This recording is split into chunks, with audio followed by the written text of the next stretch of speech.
Sosok kakek Piono, divonis 5 bulan penjara gegara pelihara ikan aligator, menangis ngaku tak tahu. Kakek Piono, 61, divonis hukuman 5 bulan penjara dan denda 5 juta rupiah gara-gara memelihara ikan aligator. Diketahui, Mbah Piono berasal dari Kota Malang, Jawa Timur.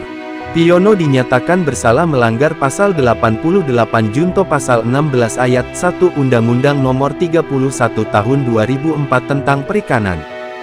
Usai mendengar vonis tersebut, tangi Piono pun pecah usai sidang vonis kasus pemelihara ikan aligator gar dengan terdakwa kakek Piono, 61, di Pengadilan Negeri Malang Kelas IA, Kota Malang, Jawa Timur, Senin, tanggal 9 September tahun 2024. Piono mengaku pasrah dan merasa seolah telah menjadi penjahat besar. Padahal, dia merasa tak merugikan siapapun saat memelihara ikan tersebut.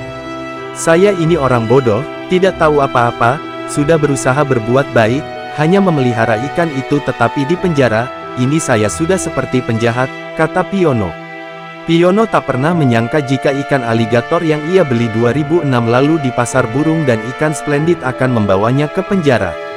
Anak dari Piono, Aji Nuryanto yang datang mendampingi menerangkan, ikan itu awalnya dibeli sang ayah masih berukuran kecil dengan jumlah 8 ekor dan harga masing-masing 10.000 di pasar burung splendid, Kota Malang. Seiring berjalannya waktu, ikan itu tinggal tersisa 5 ekor. Piono dan keluarga mengaku tidak tahu adanya aturan larangan pemeliharaan ikan aligator gar.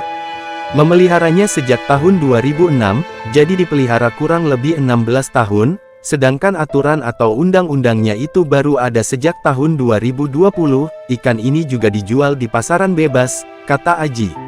Kendati begitu, kini pihak keluarga ingin Piono segera dibebaskan.